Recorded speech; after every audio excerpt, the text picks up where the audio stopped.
नमस्कार. मुळजी जेठा महाविद्यालयातील संस्कृत विभागाच्या वतीनं संस्कृत सप्ताहानिमित्त दिनांक 3 ऑगस्ट पासून आजपर्यंत सुरू असलेल्या या व्याख्यानमालेच्या समारोपाच्या सत्रात मी आपल्या सर्वांचं मनापासून स्वागत करतो. आज या व्याख्यानमालाच्या समारोप प्रसंगी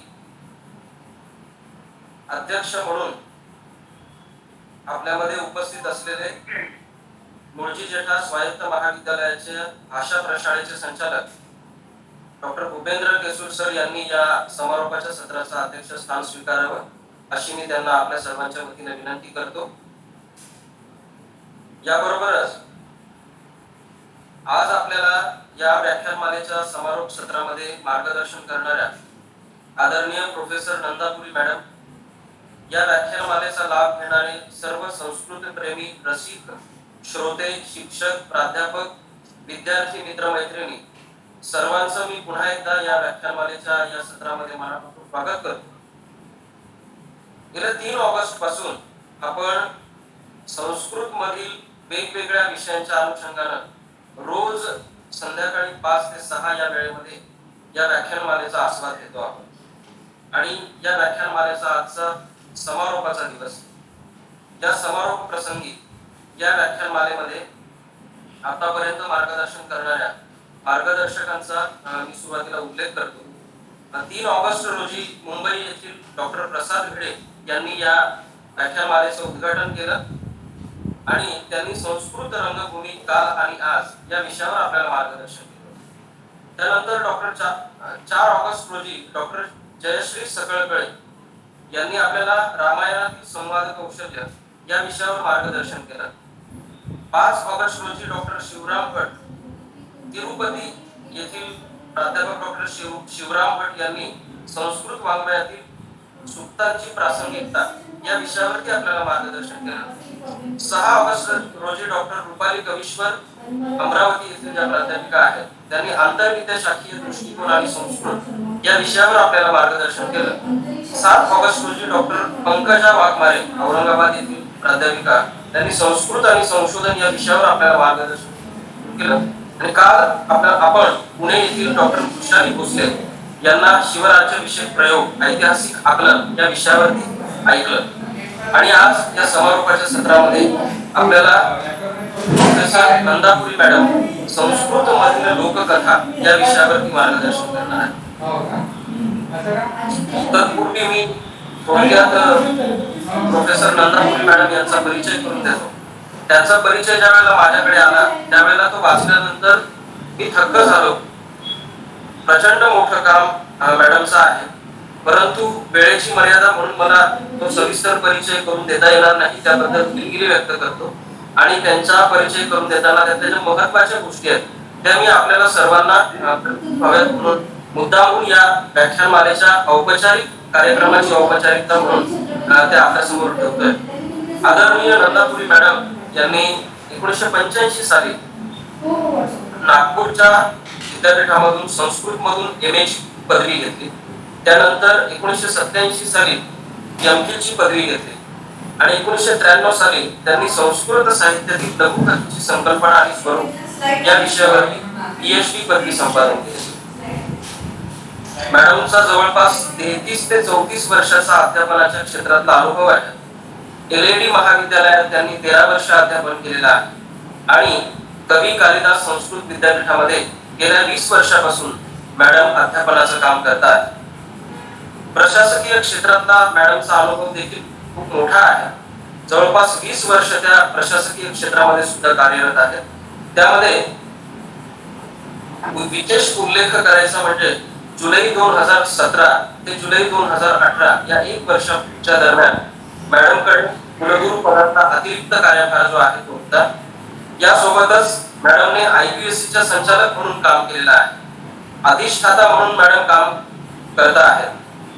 संशोधनाच्या क्षेत्रातला त्यांचा अनुभव आम्हाला सर्वांना प्रेरणा देणार आहे. आजपर्यंत मॅडमचे 6 विद्यार्थी PhD पदवी त्यांनी संपादित केलेली आहे. 5 विद्यार्थी त्यांच्या मार्गदर्शनाखाली संशोधनाचं काम करत आहेत. 42 विद्यार्थ्यांनी एम.फिल पदवी मॅडमच्या मार्गदर्शनाखाली मिळवलेली आहे. देशभरामधल्या वेगवेगळ्या विद्यापीठांमधल्या शोध प्रबंधांचं परीक्षण त्यांनी केलेलं आहे. यासोबतच देशभरातल्या आणि महाराष्ट्रातल्या वेगवेगळ्या संस्कृत अभ्यास मंडळांवरती मॅडम सदस्य म्हणून, सन्माननीय सदस्य म्हणून काम करत आहेत.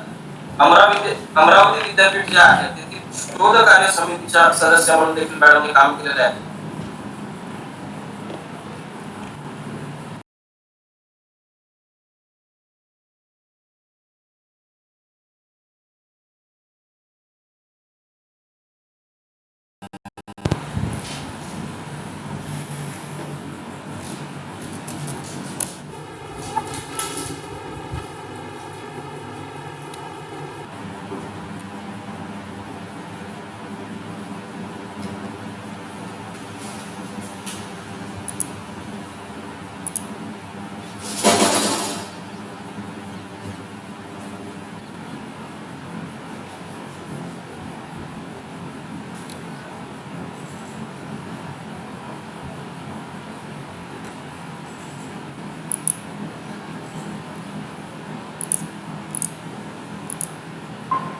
असा कवी कालिदास संस्कृत साधना पुरस्कार देखील मॅडमांना मिळालेला आहे. साहित्य विहार संस्था नागपूर यांचा उत्कृष्ट संस्कृत रचना सन्मान 2017 साली मॅडमांना प्रदान करण्यात आलेला आहे. संस्कृत मधील योगदानाबद्दल विद्याभारती नागपूरचा पुरस्कार देखील मॅडमांना मिळालेला आहे. आस्थागायक मॅडमांनी जवळपास 1 आंतरराष्ट्रीय, 6 राष्ट्रीय, 2 राज्यस्तरीय परिषदांचं यशस्वी आयोजन केलेलं आहे आणि संस्कृत मधल्या वेगवेगळ्या विषयांवरील 5 कार्यशाळांचं आयोजन देखील त्यांनी त्यांच्या समन्वयाखाली केलेलं आहे.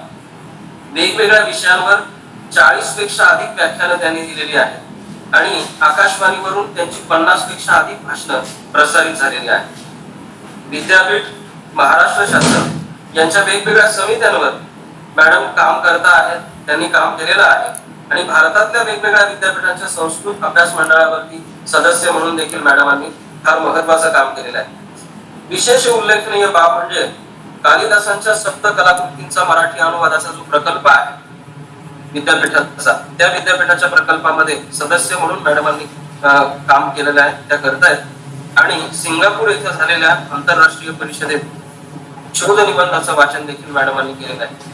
मी पुन्हा एकदा या व्याख्यानमालेच्या समारोपाच्या सत्रामध्ये प्रोफेसर नंदापुरी मॅडम यांचं स्वागत करतो आणि यानंतर मॅडमांना विनंती करतो की त्यांनी आपल्याला संस्कृत मधील लोककथा या विषयावर आपल्याशी संवाद साधावा.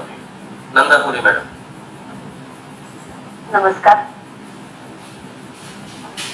सर्वप्रथम मी महाविद्यालयाच्या प्राचार्यांना आणि संस्कृत विभागाच्या अध्यक्षा डॉक्टर भाग्यश्री बलवतकर यांना धन्यवाद देते की त्यांनी मला ही संधी या ठिकाणी उपलब्ध करून दिली. आपले विचार सगळ्यांपर्यंत पोहोचवायचं आज या परिस्थितीमध्ये खूपच उत्तम माध्यम आहे आणि जास्तीत जास्त लोकांपर्यंत या माध्यमातून आपल्याला पोहोचता येत आहे. त्यासाठी विशेष आभार या दोघांचे. आजच्या या व्याख्यानासाठी मला दिलेला विषय संस्कृतातील लोककथा, अर्थात मीच तो मागून घेतला कारण कथा हा माझा मुळातच आवडीचा विषय आहे. कारण माझी PhD कथा साहित्यावर आहे, पण त्यावेळेला अभ्यास करताना लोककथांचा अभ्यास मी नव्हता केलेला. मला माझा विषय लघुकथेची संकल्पना आणि स्वरूप असा असल्यामुळे लघुकथा संस्कृतात होत्या का हा मला सिद्ध करायचं होतं. कारण लघुकथा ही संकल्पना संस्कृत साहित्यात नाही, म्हणजे साहित्य शास्त्राने सुद्धा ही कुठे उल्लेख केलेली नाही. त्याच्यामुळे मग ही जी आधुनिक संकल्पना आहे ती आपल्या कथांमध्ये दिसते का हे सिद्ध करण्याचा प्रयत्न मी माझ्या PhDच्या अभ्यासामध्ये केलेला होता. आणि तो करत असताना काही कथांचं असं वैशिष्ट्य मला आढळलं की या कथांना आपल्याला लोककथा म्हणता येऊ शकतो. हा प्रश्न जेव्हा पहिल्यांदा मी कोणासमोर मांडला की संस्कृतातल्या लोककथा, तर संस्कृतातल्या लोककथा म्हटल्यावर थोडं आश्चर्याने बघितलं गेलं. कारण संस्कृत म्हटल्यानंतर मुळातच ते संस्कारित भाषा, संस्कृत ही संस्कारित भाषा आणि मग या संस्कारित भाषेमध्ये लोककला लोककथा कुठून येणार? ज्या येतील त्या संस्कृतातल्या असतील आणि संस्कृतातल्या कथांना आपण लोककथा कसं म्हणणार हा प्रश्न मला अनेकांनी विचारला. पण मला दुर्गा भागवतांचं पुस्तक लोकसाहित्याच्या रूपरेषा मिळालं आणि त्यांनी त्या पुस्तकातून मला एक कल्पना या गोष्टीची आली की ठीक आहे, या कथा ग्रंथामध्ये जरी निविष्ट असल्या तरी सुद्धा त्या मुळात कुठेतरी लोककथा म्हणून प्रचारात होत्या, प्रसिद्ध होत्या आणि नंतर त्या ग्रंथ निविष्ट झाल्या. तर आपण असं म्हणू शकतो की संस्कृतातल्या ग्रंथनिविष्ट लोककथा. आता लोककथा म्हटल्यानंतर लोककथेची काही विशिष्ट लक्षणं असतात, त्याचं विशिष्ट स्वरूप असतं. तर ते स्वरूप आपल्याला या कथांमध्ये दिसतं का? आता माझ्या व्याख्यानामध्ये मी 2 भागांमध्ये हा मुद्दा मांडला आहे. सुरुवातीला थोडस लोककथांविषयी त्याचं स्वरूप काय, त्याचं एकूण साहित्यातलं काय दिसतं ते बघण्याचा प्रयत्न केला आणि 2 कथा, विशेषतः 2 कथा, एक पूर्वभा उर्वशीची कथा आणि दुसरी शूनशेप कथा. या 2 कथा लोककथा, लोकसाहित्याच्या लोककथेच्या जवळ जाणाऱ्या कशा आहेत हे सिद्ध करण्याचा प्रयत्न हा मी या व्याख्यानाच्या आधाराने करते आहे. म्हणजे यापूर्वी मी या कथांचा अभ्यास केलेला होता, पण आता शूनशेप कथा, ती कथा मी माझ्या PhDच्या ग्रंथामध्येही केलेली, अध्ययनात घेतलेली होती. पण तिथे लोककथा म्हणून त्या कथेचा अभ्यास नव्हता केलेला. ती एक शतपथ ब्राह्मणात आलेली, ब्राह्मण ग्रंथांमध्ये आलेली एक कथा आणि पहिली संपूर्ण गद्यकथा या दृष्टिकोनातून मी त्या कथेकडे बघितलं होतं. पण आता जेव्हा लोककथा म्हणून या कथांचा विचार करायची वेळ आली तेव्हा मला मग या कथा नव्याने दिसायला लागल्या. तर तो नव्याने दिसणारा दृष्टिकोन आज मी माझ्या व्याख्यानातून मांडण्याचा प्रयत्न करणार आहे. तर संस्कृतातील लोककथा. आता लोककथा या शब्दामध्ये 2 शब्द आहेत, एक शब्द लोक आणि दुसरा कथा. तर सुरुवातीला हा लोक शब्द आपण थोडा बघू की संस्कृतच्या लोकांनाही सवय असते थोडीशी की एखादा शब्द बघितला की त्याचं स्कॅनिंग करायचं, त्याचा धातू कोणता, त्याला प्रत्यय कोणता लागला, तो अर्थ का आला, हे बघून मग त्या अर्थाकडे आपण कसं जायचं. तर लोक हा धातू आहे मुळात आणि त्याचा मूळचा अर्थ पाहणे हा आहे. लोक, आलोक वगैरे म्हणतो आपण, आलोक येते, बघणे, पाहणे, या अर्थातला तो मूळ धातू आहे आणि त्या धातूला गैर प्रत्यय लागून तो लोक शब्द तयार होतो. आता लोक शब्द तयार झाल्यानंतर संस्कृत साहित्यामध्ये तो किती प्रकारांनी वापरला गेला.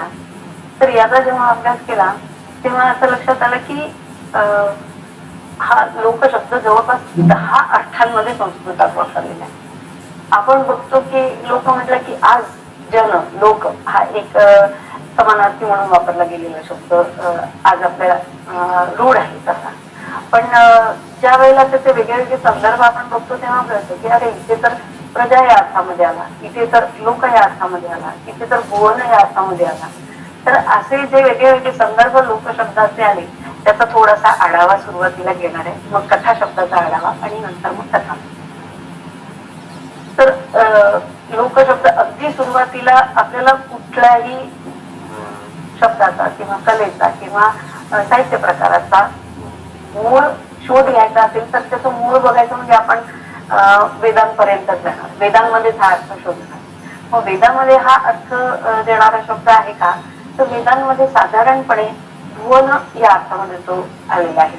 म्हणजे सायणाचार्य सुद्धा विष्णू सूक्तामध्ये जसं त्रिविक्रम म्हटलंय विष्णूला, तर त्रिविक्रम का म्हटलं तर त्यांनी 3 लोक आक्रांत केले, त्याच्या 3 पावलांनी त्यांनी 3 लोक आक्रांत केले. तर त्या ठिकाणी तो सायणाचार्य स्पष्ट करतात त्रयो लोका अपि पृथ्वी शब्द वाचला.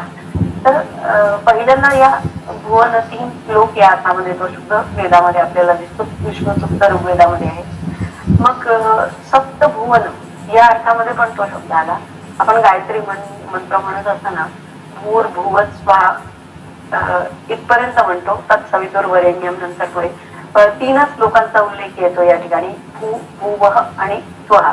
पण ते 7 स्वर्ग आणि 7 पाताळ असं म्हणतो, 14 भुवनांचं हे संपूर्ण विश्व आहे असं त्या ठिकाणी म्हटलेलं आहे. तर ती 7 वरचे जे आहेत, भू, भुवः, स्वाहा, महा, तपः, जनः आणि सत्यम, तर ही 7 भुवन वरती आणि 7 पाताळ, अतल, वितल, सुतल, तलातल, रसातल, पाताल वगैरे हे 7 पाताळ असं म्हणून 14 भुवनांचं हे संपूर्ण विश्व बनलेलं आहे असा अर्थ साधारणपणे पुराण काळामध्ये या सप्तलोक या अर्थामध्ये लोक शब्द आपल्याला आढळतो.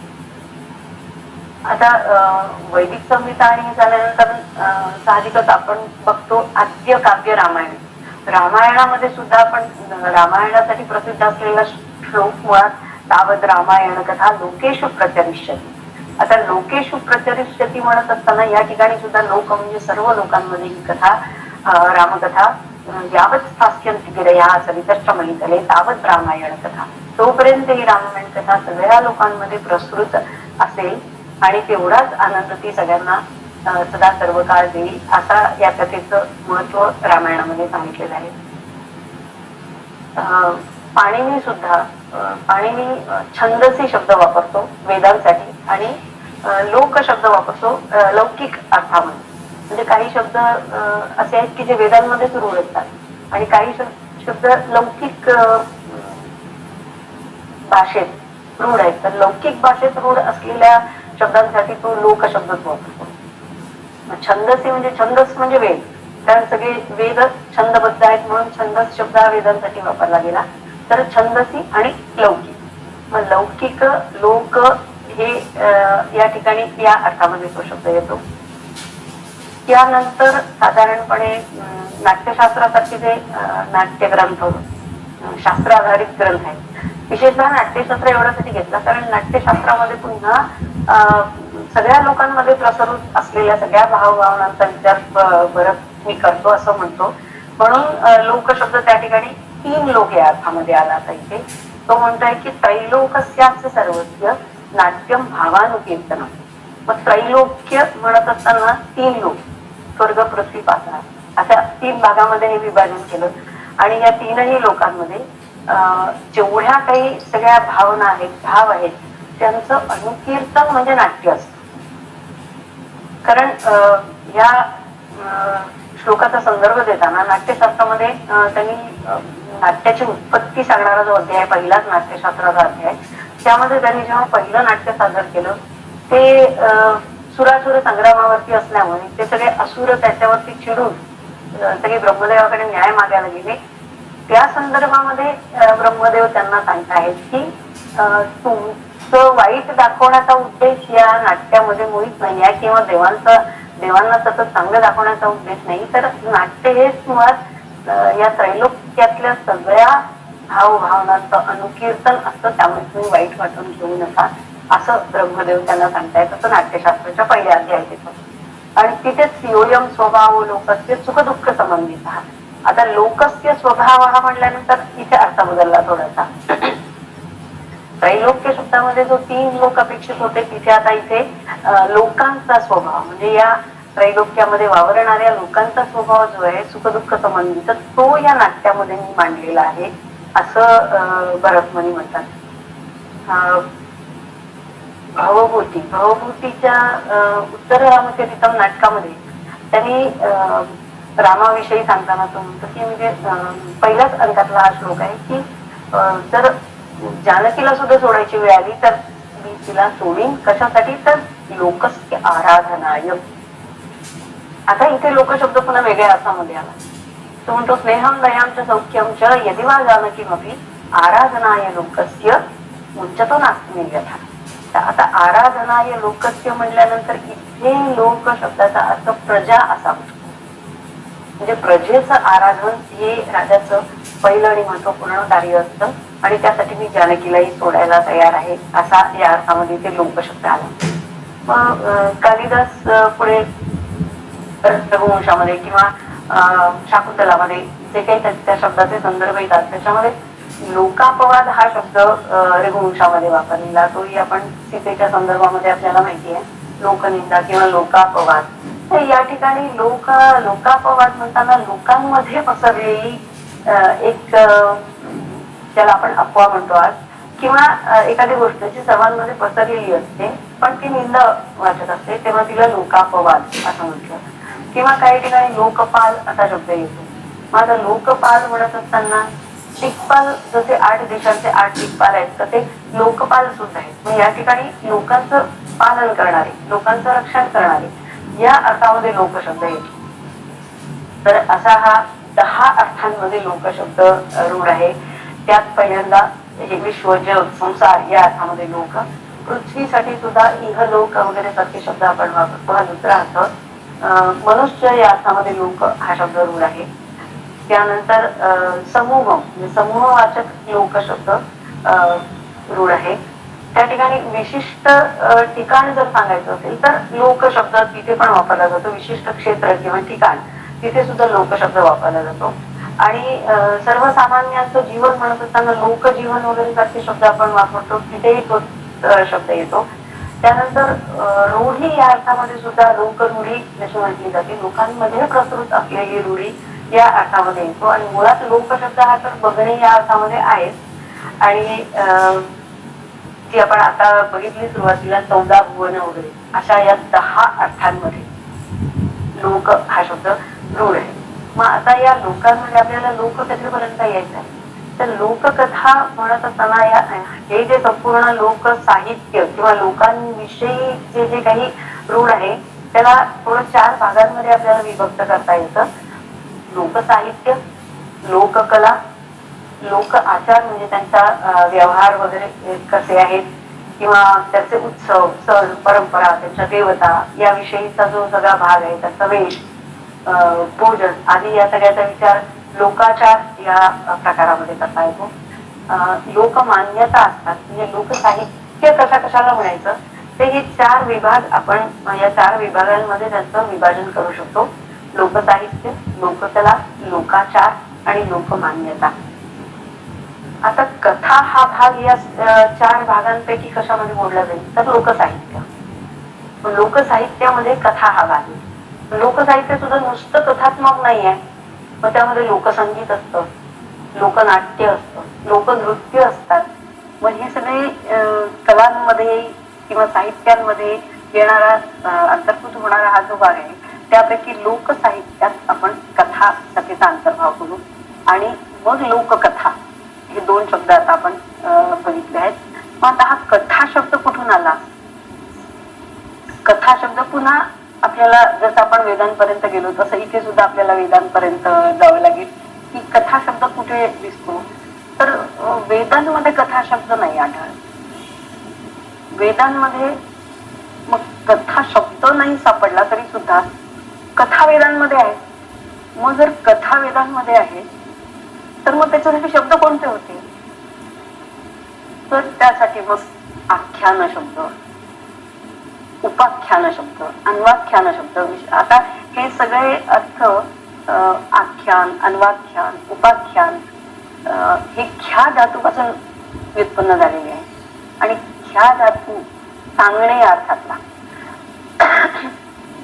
आख्यान म्हणजे जी आपली वेदांची परंपरा आहे, मौखिक परंपरा आहे, त्या मौखिक परंपरेनुसार सांगणे, मौखिकरित्या सांगणे आणि श्रवण करणे ही जी परंपरा आहे ती या शब्दांमध्ये आपल्याला दिसते. आख्यान, उपाख्यान, अन्वाख्यान किंवा काही ठिकाणी त्यांनी इतिहास वगैरे शब्द सुद्धा वेदांमध्ये आलेले आहेत. पण इतिहास म्हणताना आज आपण त्याचा संबंध म्हणजे त्याला संकुचित करून टाकला त्याचा अर्थ विशिष्ट विषयाशी. पण जे घडून गेलेलं आहे इतिह आज हे असं चालतं. तो ह जो आहे तो वैदिक भाषेचं वैशिष्ट्य आहे. किती म्हणजे असं.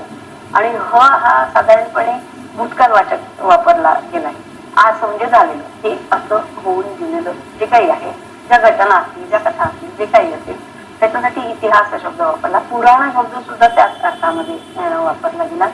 पण कथा शब्द मात्र वेदांमध्ये नाही आला. मग वेदांमध्ये कथेशी जवळीक साधणारा दुसरा शब्द म्हणजे गाथा. गाथा हा शब्द वेदांमध्ये येतो. आणि गाथा म्हणत असताना वेदाचे जसे 2 भाग केले जातात की संहिता ग्रंथ आणि गाथा. आता संहिता ग्रंथ ऋग्वेद, यजुर्वेदादी सारखे जे ग्रंथ आहेत ते छंदबद्ध ग्रंथ आहेत. त्यामुळे ऋग्वेद जर आपण म्हटलं तर ऋक म्हणजे ऋचा, ऋचांचा समूह जो आहे तो ऋग्वेद. तर ऋक हा मंत्र झाला आणि जे मंत्रात्मक आहे ते वेदांमध्ये आहे. पण त्या व्यतिरिक्त जे काही लोकांमध्ये मौखिक रीतीने प्रसिद्ध असेल ते गाथा शब्दांनी त्यांनी सांगितलेलं. म्हणून इंद्रसूक्त असेल, विष्णुसूक्त असेल तर ह्या देवतांची स्तुती करणारे जे मंत्र आहेत, छंदबद्ध मंत्र जे आहेत, ते मंत्र संहिता ग्रंथांमध्ये येतील. पण त्याचं विभाजन करताना त्यांनी असं केलेलं आहे की देवतांची स्तुती असेल तर त्याला मंत्र म्हणायचं, आणि माणसांची स्तुती करणारे जे असतील त्यांना गाथा म्हणायचं. म्हणून त्यांनी नाराशंसी गाथा, नाराशंसी म्हणजे नरांचं शंसन करणारी, नरांची माणसांची स्तुती करणारे जे काही श्लोक असतील, आपण श्लोक म्हणूया कारण श्लोक हा शब्द रूढ आहे सर्व अर्थामध्ये, तर त्या श्लोकांना गाथा असं.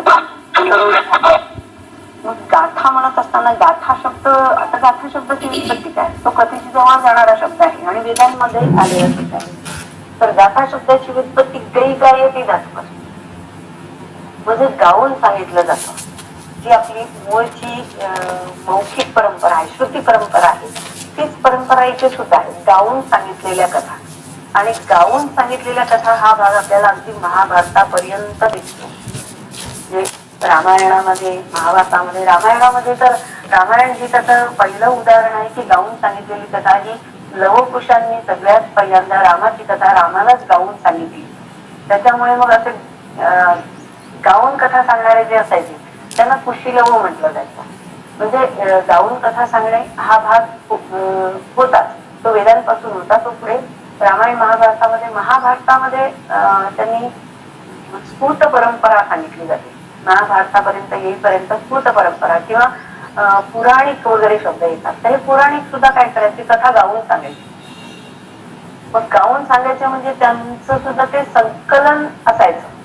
म्हणजे मूळ रामायणाची कथा सांगायची, मग मूळ कथा सांगताना त्याच्या अनुषंगिक कथा ज्या काही असतील त्या सांगत ते पुराणिक त्या कथा वाढवायची. आणि महाभारताचं तर वैशिष्ट्य आहे की या अशा गाऊन सांगितलेल्या कथा त्या अंतर्भूत होत गेल्या महाभारतामध्ये हळूहळू, आणि महाभारताचा प्रसार गेला वाढत पूर्ण जो 8,000 श्लोकांपासून 8,000 श्लोक, 24,000 श्लोक, 1,00,000 श्लोक, ते 1,00,000 श्लोक होण्यामध्ये या लोककथांचं खूप मोठं योगदान आहे असं म्हणायला हरकत नाही. आणि त्यामध्ये व्यासांपेक्षा नंतर भर जी घातली वैशंपायनाने पण कथा त्यामध्ये घेतल्या. पण वैशंपायनाच्या कथा इतिहास सांगणाऱ्या कथा होत्या.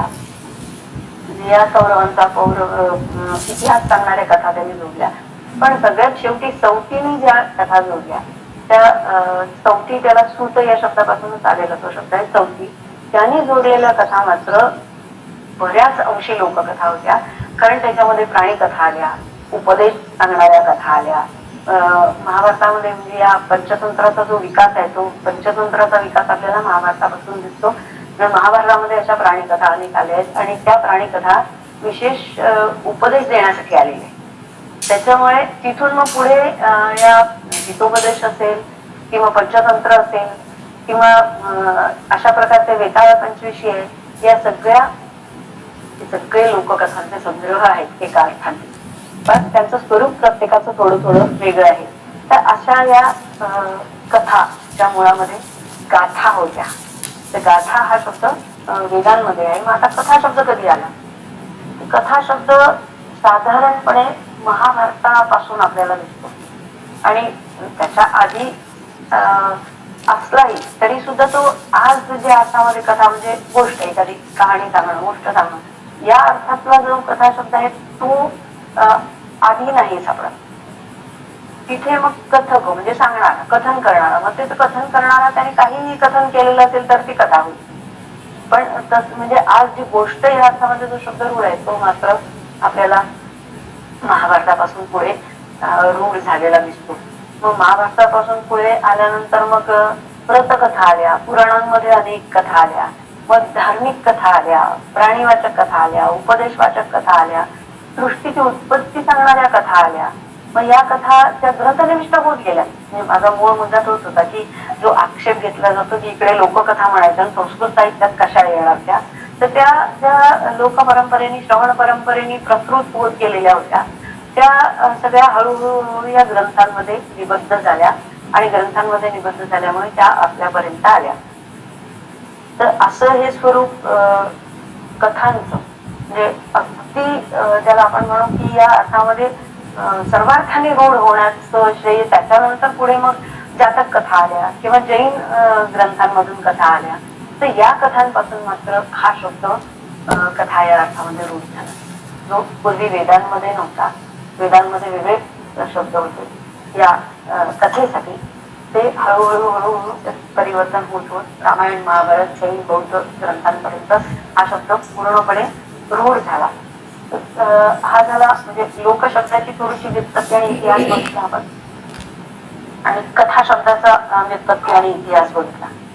मग आता या लोककथा म्हणत असताना त्या लोककथांची काही वैशिष्ट्ये असतात. तर ती वैशिष्ट्य म्हणजे कोणत्या कथेला लोककथा म्हणायचं? तर महाभारतातही अनेक कथा आल्या आहेत, काही अनुषंगिक कथा असतील, पण प्रत्येकच कथा लोककथा होईल असं नाही. मग तिथं काहीतरी आपल्याला लक्षण ठरवावं लागेल. मग त्या लक्षणाच्या आधाराने तिला आपण लोककथा म्हणू शकू. तर त्याची काही ठळक वैशिष्ट्य लोककथेची सांगितली आहे. त्यातलं सगळ्यात पहिलं आणि महत्वाचं वैशिष्ट्य म्हणजे ती मौखिक परंपरेने प्रसिद्ध असते, म्हणजे ती लोकांमध्ये पसरलेली असते. मग कुठेतरी कधीतरी ती ग्रंथामध्ये येते, आणि ती लोकांमध्ये पसरलेली असल्यामुळे तिच्यामध्ये बदल होणं हे स्वाभाविक असतं. आपण ज्या 2 कथा पुढे जाऊन बघणार आहोत, त्या कथा कशा कशा बदलत गेल्या ते पण मला सांगायचं आहे. ते लोककथेचं महत्वाचं वैशिष्ट्य आहे. म्हणजे पहिलं तर मौखिक रूपामध्ये प्रसिद्ध असलेल्या, संक्रमित होत जाणाऱ्या, कालानुरूप त्यामध्ये जशा जशा त्या संक्रमित होत जातात तसं तसं त्यांच्यामध्ये बदल पण होत जातात त्या कथांमध्ये.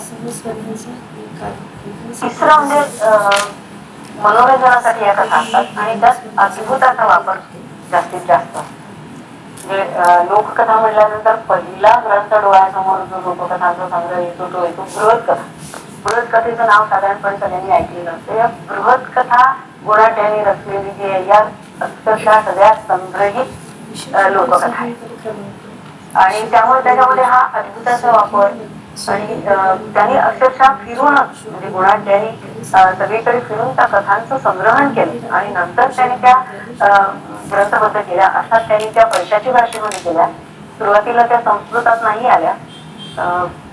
महाभारता इतका दुसरा मोठा ग्रंथ जर कोणता साहित्यामध्ये आपल्या निर्माण झाला असेल तर तो बृहत कथा. म्हणून त्याला बृहत कथा असं त्यांनी मुद्दामूनच म्हटलेलं आहे, कारण खूप मोठी कथा या अर्थामध्ये बृहत कथा. तर तो ग्रंथ सुद्धा 7 लाख श्लोकांचा होता. 7 लाख श्लोकांमध्ये गुणाढ्याने किती कथा सांगितल्या असतील, किती कथा गोळा केल्या असतील, केवढे त्याचे परिश्रम त्याच्या मागे असतील. तर ती त्यांनी आता ती कथा मी पूर्ण असं सांगणार नाही, पण त्याचा तो ग्रंथ सातवाहन राजाने स्वीकारला नाही म्हणून त्यांनी एक एक पान जाळायला सुरुवात केली, आणि अनेक कथा, अनेक पानं त्याच्यामध्ये त्यांनी ती जाळून टाकली. तर ती जाळून टाकल्यानंतर उरलेले 1 लाख श्लोक म्हणजे महाभारतापेक्षा सुद्धा किती मोठा विस्तार या ग्रंथाचा होता हे आपल्याला यावरून कळू शकतं. मग यामध्ये अद्भुताचा वापर भरपूर आहे. म्हणजे या कथांचं वैशिष्ट्य सांगताना जे आपण पाहिलं होतं ते की मौखिक परंपरेने संक्रमित होणारी, संक्रमित होताना बदल होणारी, अद्भुताचा प्रभाव असलेली, आणि मौखिक परंपरेने या कथांचा प्रचार असल्यामुळे त्याचे कर्ते आपल्याला माहिती नसतात. म्हणजे कोणी रचना केलेल्या कथेची हे माहिती नसतं आपल्याला. लहानपणापासून आपण या साऊथच्या गोष्टी ऐकतो, पण आपली आजी आपल्याला सांगते, तिची आजी तिला सांगते, असं करत करत त्या कुठून आल्या त्याचा मागमूस आपल्याला कधीच कळत नाही या कथांचा. त्याच्यामुळे आता मूळ न समजणारी, करता माहिती नसलेली अशी ही कथा जी असते ती साधारणपणे तिला लोककथा. आता अद्भुताचा वापर म्हटल्यानंतर कथांमध्ये अद्भुताचा वापर मनोरंजनासाठी असतात, पण तो अद्भुताचा वापर करताना मग लगेच डोळ्यासमोर आपल्या ते यक्ष, गंधर्व, किन्नर, विद्याधर असे येतात, कारण यांच्याकडे मायावी शक्ती असतात. अद्भुताचा वापर मायावी शक्तीशी खूप जास्त निगडीत आहे. त्यामुळे मग हे विद्याधर लोक, गंधर्व किंवा यक्ष, यक्ष आपल्याला मेघदूत असून माहिती आहे, पण मेघदूत असला यक्ष त्याच्या सगळ्या शक्ती गमावलेल्या आहेत, पण त्यांच्यामध्ये त्या सगळ्या शक्ती असायच्या. अदृश्य होण्याची शक्ती, हवं तो आकार घेण्याची शक्ती, किंवा कुठेही भ्रमण करण्याची शक्ती, कुठेही पोहोचण्याची शक्ती, क्षमता, या सगळ्या त्यांच्याकडे असायच्या. आणि या सगळ्या क्षमता यक्षाच्या काढून घेतलेल्या असल्यामुळे शापाने तो बिचारा एका रामगिरीवर येऊन वर्षभर राहिला, नाहीतर तोही उडून गेला असता परत. तर अशी ही वैशिष्ट्य यांची असतात. त्या साधारणपणे आपल्याला ज्या माहिती आहे त्या परिकथा म्हणतो आपण. परिकथा म्हटल्यानंतर परिकथाचं मूळ आपल्याला पुन्हा याच्यामध्ये दिसतं ते अप्सरांच्या कथांमध्ये. या अप्सरांच्या कथांचा संबंध पर्यांशी खूप जास्त आहे. कारण आताही आपण एवढ्या फेरी टेल्स म्हणतो, या पर्या म्हणतो, तर या साधारणपणे पाण्याजवळ राहणाऱ्या, तो अप्सरा शब्द पाण्याशी संबंधित असलेला शब्द आहे. त्याच्यामुळे त्या कथांशी यांचा संबंध आहे. म्हणजे त्या अप्सरांच्या कथांमधून या परिकथा पुढे टेलिफोन केल्या असं आपल्याला म्हणता येऊ शकतं. तर अशी ही ठळक वैशिष्ट्य या लोककथेची आहे. तर या वैशिष्ट्यांच्या आधाराने आपल्याला आता दोन कथांचं विश्लेषण मी या ठिकाणी करणार आहे, आपल्या वेळेची मर्यादा लक्षात घेता. तर त्यातली पहिली कथा मी पुरुरवा उर्वशी कथा घेतली. ही कथा घेण्यामागचे 2-3 उद्दिष्ट आहेत. एक तर ही ऋग्वेदामध्ये आलेली, सुरुवात सगळ्यात पहिल्यांदा ऋग्वेदात आलेली कथा आहे, त्याच्यामुळे प्राचीनता हे या कथेचं वैशिष्ट्य आहे. दुसरं म्हणजे आता जी आपण वैशिष्ट्य बघितली ती मौखिक परंपरेने आलेली असली पाहिजे वगैरे वगैरे जी बघितली, ती सगळी वैशिष्ट्य या कथेला लावून मग ही कथा लोककथा आहे बघितलेली आहे. तर आता उर्वशी ही अप्सरा असल्यामुळे तो जो अद्भुत असा प्रादुर्भाव या कथेमध्ये आला आणि ही वैशिष्ट्ये जी आली ती या कथेत आली, त्यामुळे ही या कथेचं या विवरणासाठी इथे घेतली. दुसरं म्हणजे या कथेला आपण जगातली पहिली लोककथा सुद्धा म्हणू शकतो, अर्थात ग्रंथनिष्ठ याच्यासाठी की या कथेचा उल्लेख सगळ्यात पहिल्यांदा ऋग्वेदामध्ये येतो. ऋग्वेदामध्ये 10व्या मंडळामध्ये 95 नंबरचं सूक्त पुरुरवा उर्वशी सूक्त आहे, संवाद सूक्त. तर संवाद सूक्त ही वेदाचं महत्वाचं वैशिष्ट्य आहे. संवाद सूक्त अनेक आली आहेत. त्या संवाद सूक्तांमध्ये जसं आपल्याला विष्णू सूक्त म्हटलं किंवा इंद्र सूक्त म्हटल्यानंतर आपल्याला त्याचा छंद कोणता, त्याची देवता कोणती आणि त्याचा विनियोग कोणता हे जसं आपण बघतो, तसं या संवाद सूक्तांमध्ये ऋषी सांगितलेले नसतात. कारण तो संवाद करणारे ते ज्या दोघांचा संवाद त्या ठिकाणी साधारणपणे दोघांचा संवाद सगळीकडे आलेला आहे. मला वाटतं एकच कुठला तरी असा संवाद आहे ज्यात तिघांचा संवाद आहे, पण साधारणपणे यमयमी संवाद, त्यानंतर सर्मापणी संवाद, तसा हा पुरुरवा उर्वशी संवाद. तर ह्या सगळ्या संवाद कथा, संवाद सूक्त म्हणू आपण याला, या संवाद सूक्तांचं महत्व भरताने सुद्धा नाट्यशास्त्रामध्ये जेव्हा तो जगराह पाठ्यम ऋग्वेदात असं जेव्हा वाटतो, तेव्हा ऋग्वेदात पाठ्यम म्हणजे हे संवाद सूक्त. ऋग्वेदातून पाठ्य घेतलं म्हणजे नेमकं काय केलं तर संवाद सूक्त. संवाद सूक्तातून येणारे जे संवाद आहे, हा नाट्याचा महत्वाचा अंग संवाद आहे, तर ते अंग त्यांनी या संवाद सूक्तांमधून घेतलं आणि हे नाट्यपूर्ण संवाद असतात. तर अशा या संवादातला हा एक पुरुरवा उर्वशी संवाद या ठिकाणी आपण पाहणार आहोत. कारण ही कथा पुढे भरपूर प्रसिद्ध झाली नंतर आणि त्याची प्रसिद्धी कदाचित या कथेच्या प्रसिद्धीमध्ये कालिदासाचा खूप मोठा हात आहे. कारण कालिदासांनी या कथेवरती विक्रमोर्वशीम नावाचं जे नाटक त्याने लिहिलं ते या कथेवर लिहिलं, त्याच्यामुळे या कथेला भरपूर प्रसिद्धी नंतर मिळाली. तर मुळात ऋग्वेदात आलेली ही कथा, आता आपण हिला लोककथा का म्हणतोय हे तर आता बघितलं की ती अप्सरा आहे वगैरे आणि तो अद्भुताचा वापर. आता इथे मौखिक परंपरा कुठे आली? ऋग्वेदामध्ये ती कथा येते आहे. 10वं मंडळ, ऋग्वेदाचं 10वं मंडळ असं मिश्र सूक्तांनी युक्त आहे. तर या सूक्तांमध्ये इथे कथा पूर्ण अंशाने नाहीयेत. त्या संवादामध्ये नुसतं त्या कथेचा कथा म्हणण्यापेक्षा त्या संवादातून आपल्याला कथा शोधावी लागते. तर तो संवाद बघताना एका गोष्टीचा आपल्याला विचार करायला लागेल की ऋग्वेदामध्ये जी थोडक्यात त्या संवादातून आलेली कथा आहे ती मुळात भरपूर प्रसिद्ध असलेली, मौखिक रूपाने प्रसिद्ध असलेली कथा असायला पाहिजे. तेव्हाच त्याचे अंश या सुक्तांमधून येतात. जसं इंद्र सुक्त आहे, इंद्र सुक्तामध्ये इंद्राला वृत्रहंता असं विशेषण येतं. मग वृत्रहंता म्हणल्यानंतर हे विशेषण तिथे सोडून दिलं जातं. मग या विशेषणांचे जेव्हा अर्थाचं स्पष्टीकरण यास्काचार्यांसारखे करतात, ते मग त्या मागच्या कथा सांगतात की वृत्रहंता का म्हटलं इंद्राला किंवा त्रिविक्रम का म्हटलं विष्णूला, मग त्या कथा आपल्याला कळतात. तर तसं या संवाद सुक्तातून सुद्धा आपल्याला त्या कथा जोडाव्या लागतात. तर आता ही कथा जी आहे याचं मूळ आपल्याला या संवादामध्ये इतकंच दिसतं की उर्वशी ही अप्सरा आहे, पुरुरवा हा राजा आहे आणि त्या दोघांचा या संदर्भातला संवाद आहे. ती त्याला एका सरोवराच्या काठी मैत्रिणींसोबत दिसते आणि तो तिला म्हणतो की तू माझ्यासोबत 3-4 वर्ष राहिलीस आणि आता तू मला सोडून जाते, तू सोडून जाऊ नकोस. आणि सोडून जाऊ नकोस म्हणत असताना ती त्याला समजावून सांगते की नाही, मी अप्सरा आहे, मी तुझ्यासोबत राहू शकत नाही आणि मला सोडून जाणं भाग आहे. असा त्या दोघांचा संवाद आहे. तो म्हणतो की म्हणजे प्रेमात वेडे होणारे प्रेमवीर जसे असतात तसा हा पुरुरवा दिसतो या सुक्तामध्ये. म्हणजे आजच्या प्रेमकथांचा संबंध किती जुना आहे पहा. तो म्हणतो की तू मला सोडून गेल्यामुळे मी पराक्रमहीन झालोय, मला काही सुचत नाही, माझा सगळा पराक्रम नष्ट झालेला आहे आणि तू जर सोडून जाशील तर मी प्राण त्याग करीन. अशा प्रकारचा हा संवाद आहे. मग प्राण त्याग करीन म्हटल्यावर मग ती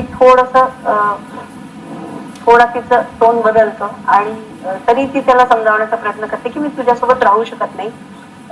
वात इवाहम अस्मी असं ती त्याला म्हणते. वात इवाहम अस्मी म्हणजे मी वाऱ्याप्रमाणे आहे, वाऱ्याप्रमाणे आहे म्हणजे कोणाच्या हाती लागणारी मी नाही. कारण अप्सरांचं एक वैशिष्ट्य असायचं, म्हणजे हे इंद्रादी देव त्यांना विशिष्ट कार्यासाठी पाठवायचे आणि ते विशिष्ट कार्य संपन्न झालं की त्यांनी परत येणं महत्वाचं असायचं, म्हणजे यावंच लागायचं त्यांना.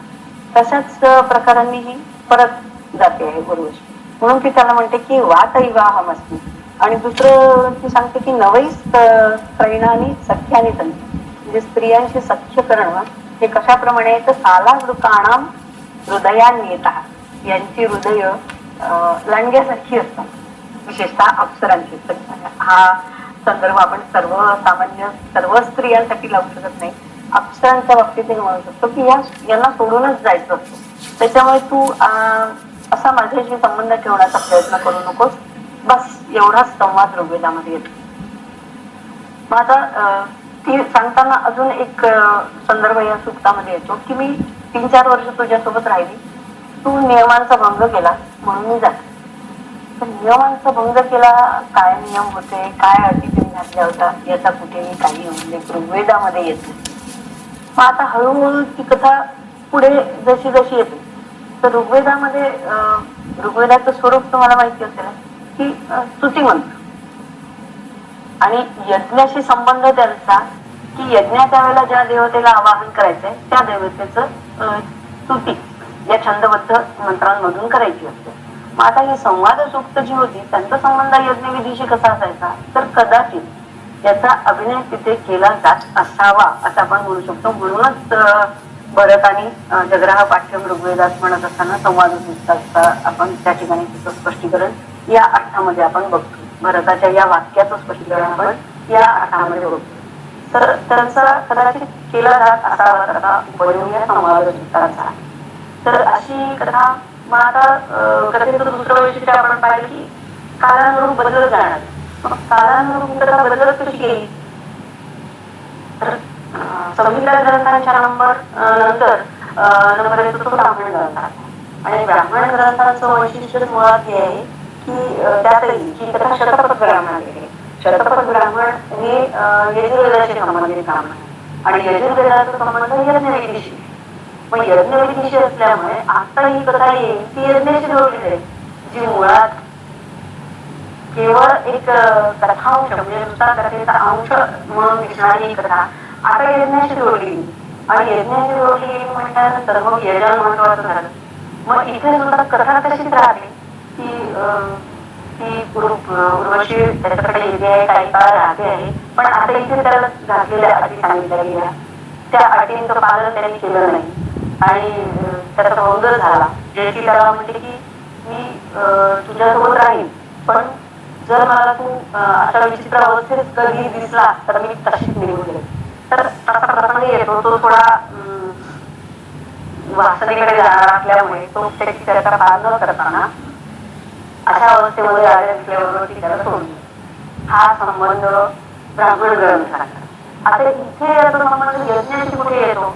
मात्र ती सोडून गेली म्हटल्यानंतर ती त्याला इथे यज्ञाच्या संदर्भात असं म्हणते की तू अग्नीचं पूजन कर, 3 अग्नीचं पूजन कर आणि ते पूजन केल्यानंतर तुला गंधर्व लोक प्राप्ती होईल आणि त्यानंतर तू मला परत भेटशील. म्हणजे हा जरा यज्ञविधीशी जोडलेला संबंध. हा जरा बदल, म्हणजे लोककथेमध्ये जसा कालानुरूप बदल होत असतो तसा मूळच्या कथेमध्ये आता यज्ञाशी जोडल्यामुळे हा संदर्भ या ठिकाणी आला.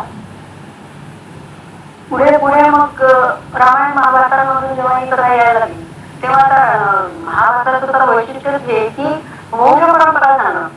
वंश परंपरा सांगत असताना पूर्व राजाची वंशावळ सांगायची. हा भाग मग महाभारतामध्ये वगैरे आला. मग हा कोणाचा मुलगा, अय्य असं त्याचं नाव येतं, इला पुत्र म्हणून अय्य हे पुरुषाचं नाव येतं. मग तो कोणाचा मुलगा, तो कसा आला, मग त्या उर्वशी कशी आली त्याच्याकडे. म्हणजे कथेचं बीज उर्वशी पुरुषाकडे राजाकडे येणं हे कायम राहिलं. ती का आली याची कारण बदलत गेली आणि ही बदलत जाताना ती कालानुरूप बदलली. तिथे यज्ञाचा संदर्भ आला.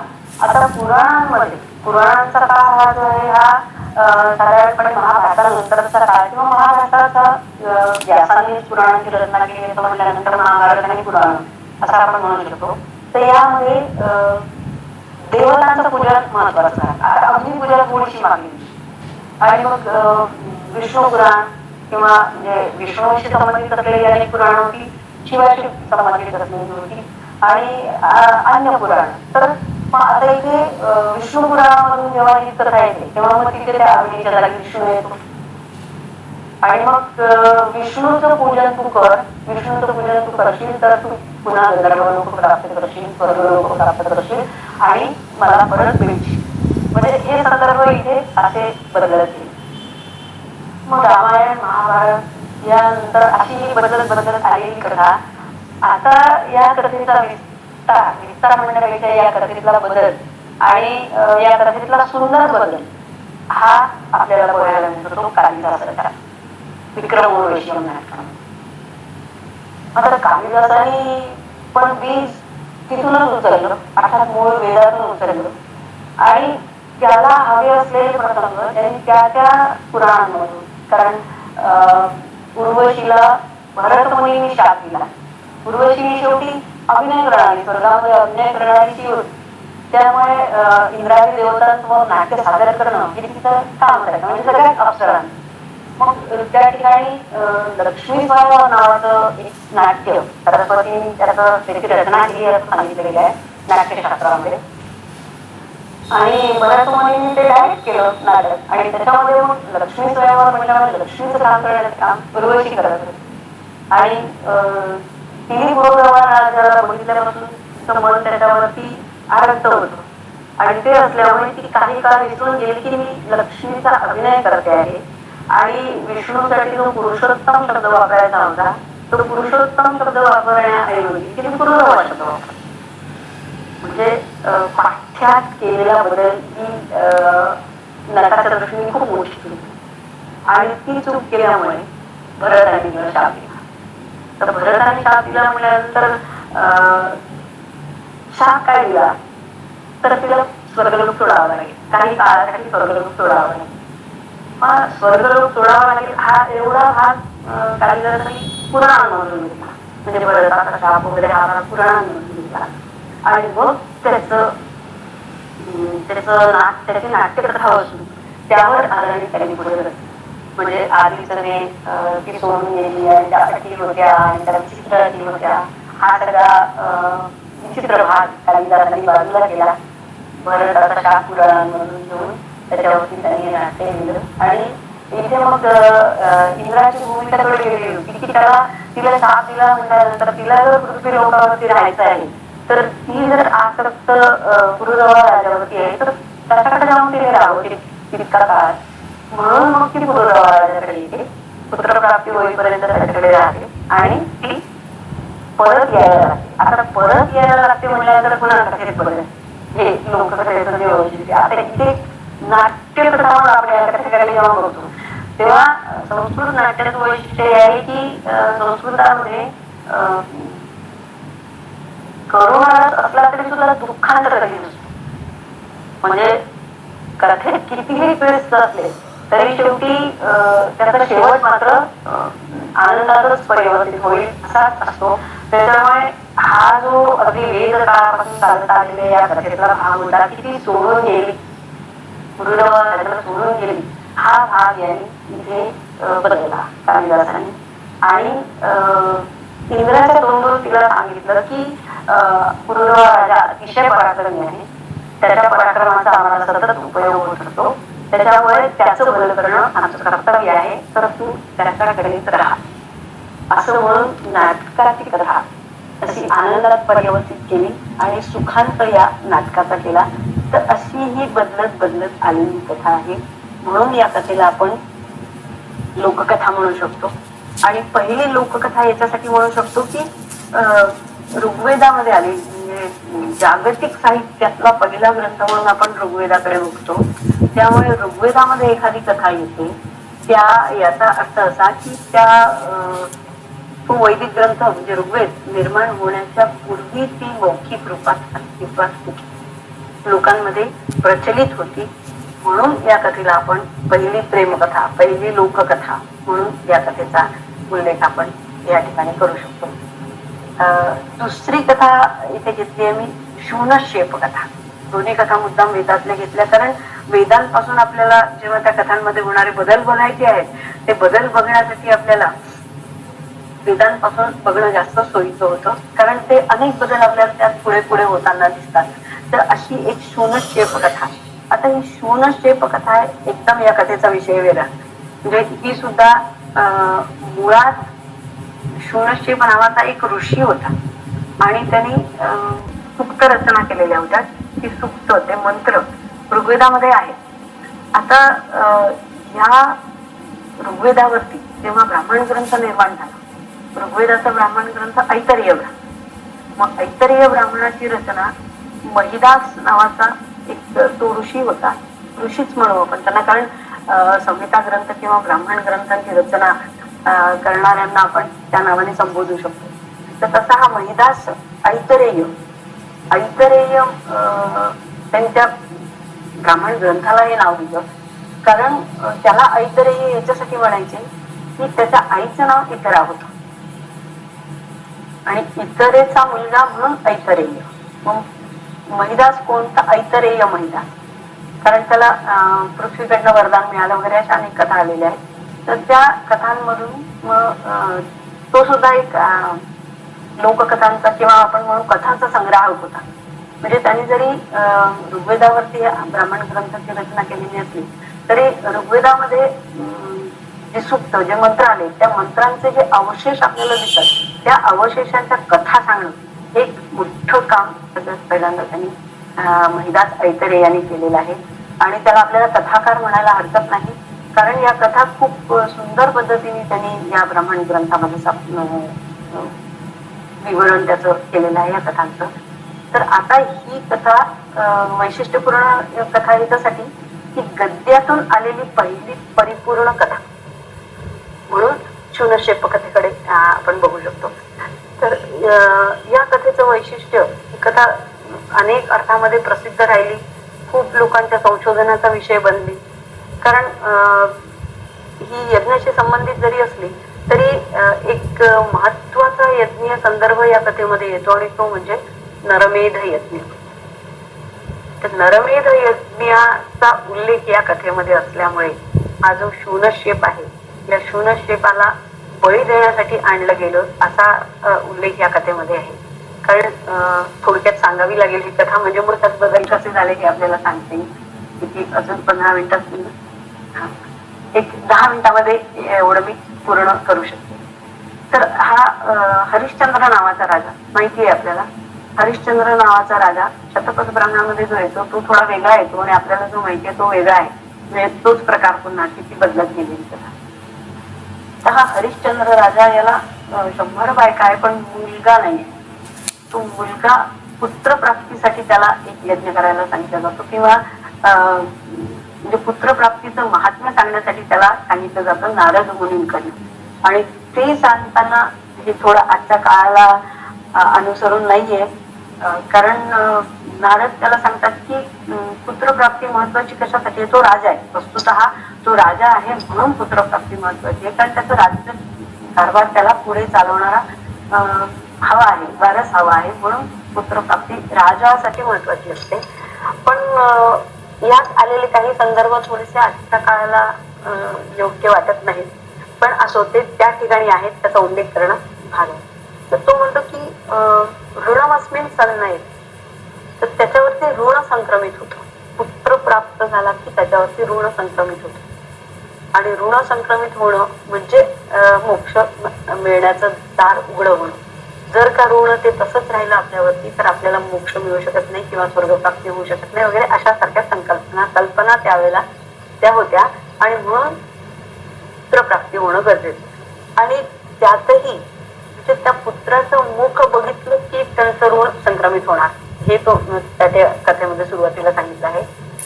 म्हणून त्याला तो सांगतो की तू वरुणाची उपासना कर पुत्रप्राप्तीसाठी. आणि त्याला असं म्हण की जर मला पुत्रप्राप्ती झाली तर मी त्या पुत्राचंच यजन करीन.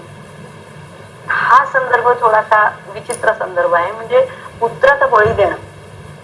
मग पुत्रप्राप्ती महत्वाची कशासाठी, तर केवळ ऋण संक्रमित झालं की झालं, त्याचं मुख बघितलं की पुढे स्वर्गाचं दार उघडलं आणि मग त्याची गरज नाही असा सारखा अर्थ त्यातून दिसतो. तो आपण सोडून देऊ, त्यातला जो वेगळा भाग आहे तो आपण सोडून देऊया. पण असा त्या ठिकाणी सांगितलं जातं. म्हणून तो वरुणाची उपासना करतो त्याला. आणि तो मग उपासना केल्यानंतर पुत्रप्राप्ती होते. अर्थात पुत्रप्राप्ती झाल्यानंतर कोणाची इच्छा होईल त्याचं यजन करण्याची, त्याच्याविषयी ती एक आसक्ती निर्माण झाली की तो हळूहळू नाही म्हणायला लागतो. नाही, आता तो अजून त्याला 10 दिवसाचा होऊ दे, अपवित्र काळ असतो 10 दिवस, मग 10 दिवसाचा होतो, मग त्याला दात येऊ दे, मग त्याचं यजन करू दे. मग आता तो मोठा होऊ दे, त्याला शस्त्र धारण एक विधी असायचा, ते शस्त्र धारण करण्याचा विधी त्याचा होऊ दे, मग देतो. मग असं करत करत तो मुलगा चांगला मोठा झाला आणि आता तो इतका मोठा झाला की तो आता वडिलांचा ऐकायला तयार आहे. त्यामुळे तो जसं त्याच्या वडिलांनी त्याला सांगितलं की असं आता मी वरुणाला असं म्हटलं होतं आणि त्यानुसार तुझा बळी द्यायचा आहे, तो घर सोडून निघून गेला. घर सोडून निघून गेला म्हटल्याबरोबर त्याचा अर्धवट राहिला तो. आणि त्याला जलोदर झाला. जलोदर झाला म्हटल्यानंतर आता हा मुलगा त्याला तो घर सोडून गेल्यानंतर तो परत येणार नाही. इथे एक या कथेमध्ये म्हणजे मुळात या ब्राह्मण ग्रंथामध्ये आलेल्या कथेतच इंद्र त्याला सारखा सांगतो की तू घरी जाऊ नको म्हणत नाही, तू फिरत राहा असं सांगतो. वर्षभर फिरत राहा. आणि मग फिरण्याचं महात्म्य वगैरे सांगणाऱ्या गाथा, त्या गाथा सुद्धा या कथेचं वैशिष्ट्य ते मी सांगणार आहे नंतर. तर त्या गाथांमधून तो इंद्र त्याला सारखा फिरत राहायला सांगतो. आणि तो फिरत 1 वर्ष, 2 वर्ष, 3 वर्ष, असं 3-4 वर्ष, 4-5 वर्ष फिरत राहिल्यानंतर याचा रोग बरा होत नाही. मग शेवटी त्याला रोहित नाव असतं त्याच्या मुलाचं, त्याला एक गरीब दरिद्री ब्राह्मण दिसून त्याला 3 मुलं जी उपाशी आहेत असं त्याला दिसतं. तर तो त्याला विचारतो की तू तुझा मुलगा मला देशील का, तो शूनशे. आणि तो पण याच्या लोभाने, धनाच्या लोभाने तो पुत्र द्यायला तयार होतो, बळी द्यायला तयार होतो. आणि तो त्या मुलाला घेऊन परत येतो राज्यामध्ये. आणि आता माझ्या ऐवजी याला बळी द्या असं तो सांगतो. माझ्या ऐवजी याला बळी द्या म्हटल्यानंतर व्रतपूर्ती होईल त्याची. तर वरुणही प्रसन्न होतो. ठीक आहे म्हणतो, मला काही हरकत नाही. आता ह्या कथेमध्ये परत ट्विस्ट इथे. मग आता त्याला प्रत्यक्ष बळी द्यायची वेळ आली. बळी द्यायला तो जो यज्ञ होता त्या यज्ञामध्ये विश्वामित्र, अयास्य, वसिष्ठ यासारखे मोठे मोठे ऋषी त्या यज्ञामध्ये होते. मग असं असताना कोणीही त्या ठिकाणी बळी द्यायला तयार झालं नाही. बळी द्यायला तयार झालं नाही म्हटल्यानंतर त्याच्या वडिलांना, अजिगर तर त्याच्या वडिलांचं नाव, त्यांनाच परत बोलवण्यात आलं. तर ते तयार झाले. मला आणखी थोडं दळून दिलं तर मी त्याला बळी द्यायला तयार होईल. ती जे यज्ञातली विधी सांगितलेली की ज्याला कोणाला बळी द्यायचे त्याला उपाला आणून बांधायचं, त्याचं पयर्णीकरण करायचं, अग्नी त्याच्या बोटी फिरवायचा आणि त्यानंतर प्रत्यक्ष त्याचा बळी द्यायचा. तर या तीनही गोष्टींसाठी त्यांनी वेगळं वेगळं परत परत ते धन मागून ते करण्याचं स्वीकारलं. पण ज्या एवढ्या मोठ्या यज्ञामध्ये कोणीही बळी द्यायला तयार होत नाही, याचा अर्थ त्या काळापर्यंत नरमेध जवळपास बंद झाला असावा. नाहीतर हे तर रोजचं काम झालं असतं ना. जर त्या काही अशा प्रकारची प्रथा असती तर कोणी येऊन करून दिलं असतं. तसं नव्हतं. याचा अर्थ असा की ती प्रथा त्यावेळेला ती कमी झाली असावी. असं त्याला केल्यानंतर मग तो त्यांनी मंत्रोच्चार करायला सुरुवात केली, त्यांनी देवताचा दावा करायला सुरुवात केली. मग एकेका देवतेकडे तो जायला लागला. प्रजापतीकडे गेला, अग्नीकडे गेला, इंद्राकडे गेला. मग प्रत्येक जण म्हणतो की मी तुला सोडू शकत नाही. तो दावा त्याच्या याच्यासाठी की मला इथून मुक्ती पाहिजे, मला इथून सोडा, मला हे लोक बळी देतील. तर त्यासाठी इंद्र पण नाही म्हणतोय, अग्नी पण नाही म्हणतोय आणि वरुण ज्याच्यासाठी बांधलं तो पण नाही म्हणतोय. मग शेवटी तो उषा देवतेकडे येतो आणि उषा देवता त्याला सोडतो आणि तो मुक्त होतो. तो मुक्त झाला म्हटल्याबरोबर सगळ्यांच्या तिथे जे सगळे ऋषी असतात त्या सगळ्या ऋषींची त्याच्याविषयीच्या कल्पना एकदम बदलून जातात आणि मग त्यांना हे लक्षात येतं की हा पौरोहित्य करणार आहे, पौरोहित्य करू शकतो यज्ञात. मग त्याला पौरोहित्य करायला सांगतात त्या दिवसाचं. आणि आता या कथेचा संबंध यज्ञविधीशी आला. ही कथा सोमयज्ञासाठी येते ही कथा. कारण हा जो शून्यक्षेप होता हा सोम सवन करण्याचा एक विधी असायचा.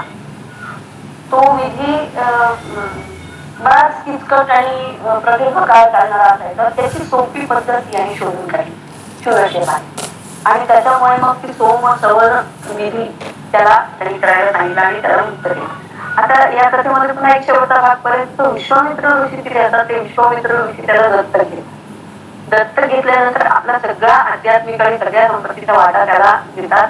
त्याची मुलं त्याला नाही म्हणतात, त्याच्यामुळे त्या मुलांना तो घालवून देतो आणि शून्यक्षेपाला आपला वारस ठरवतो. ही एवढी मोठी कथा पूर्ण गद्यामध्ये आणि गाथांमध्ये आलेली.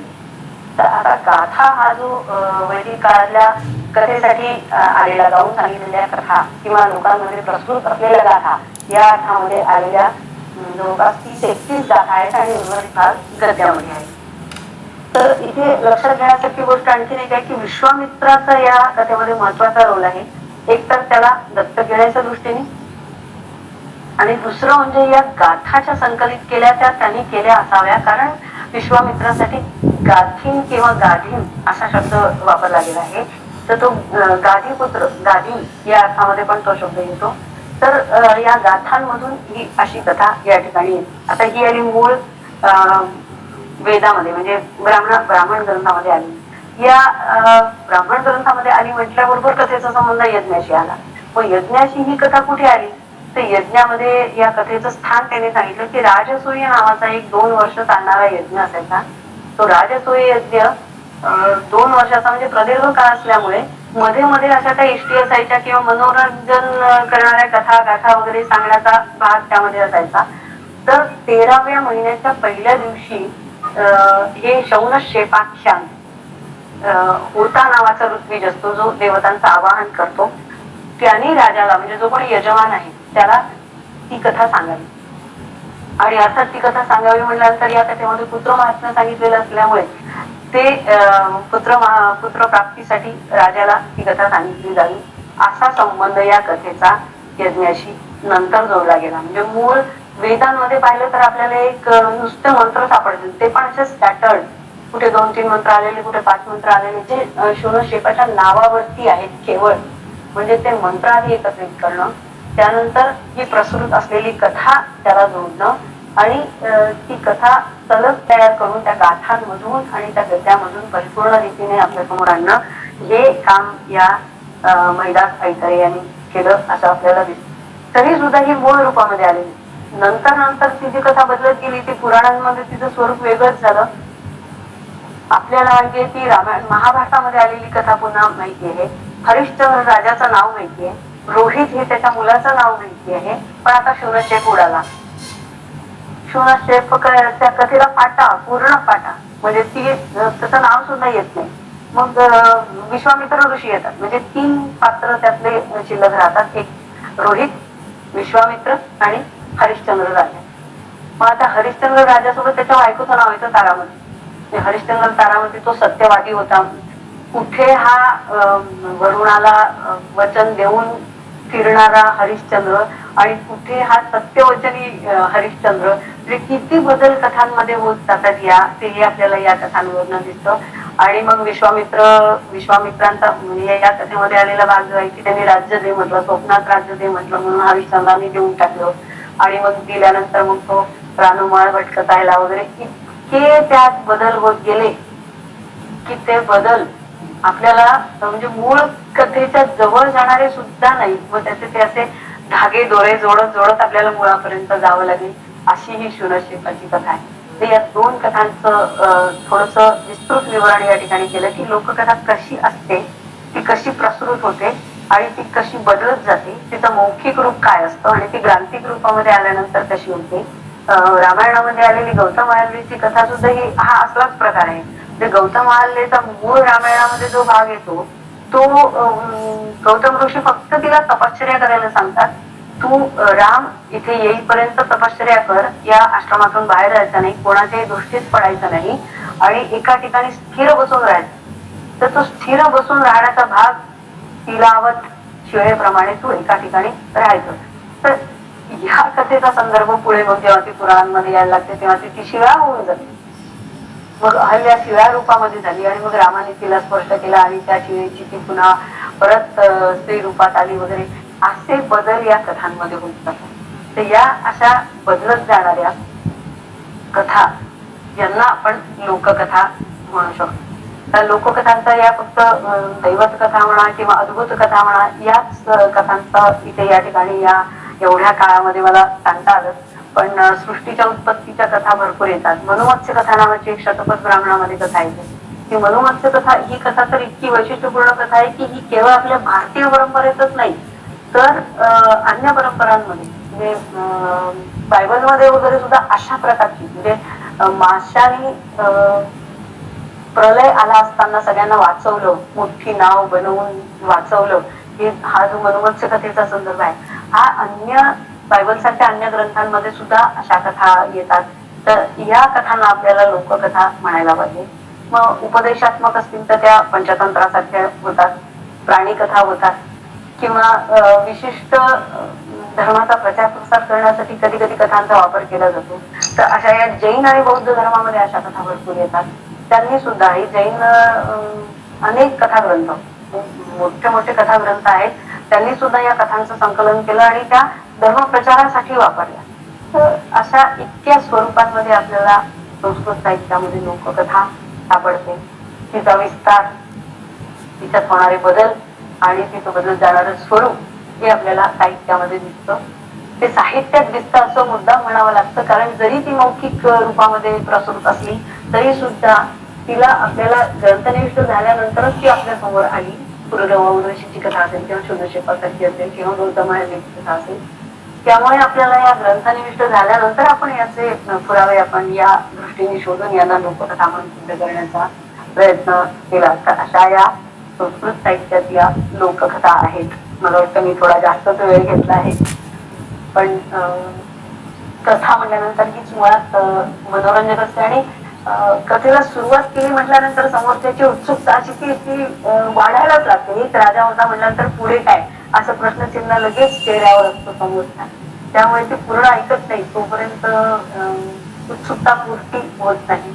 अशा या कथा कहाण्या संस्कृत साहित्यामध्ये इतक्या भरून पडलेल्या आहेत की त्यातल्या 2-4 कथांचं जरी विश्लेषण करायचं म्हटलं तरी सुद्धा भरपूर त्याला विस्तार करावा लागेल. तर असा माझा आजचा विषय मी सगळ्यांसमोर मांडण्याचा प्रयत्न केला आहे. सगळ्यांना आवडला असेल असा विश्वास आहे. पुन्हा एकदा मी धन्यवाद देते बलवत्कर मॅडमना आणि भारांगे सरांना की मला ही संधी दिली या ठिकाणी बोलण्याची. धन्यवाद.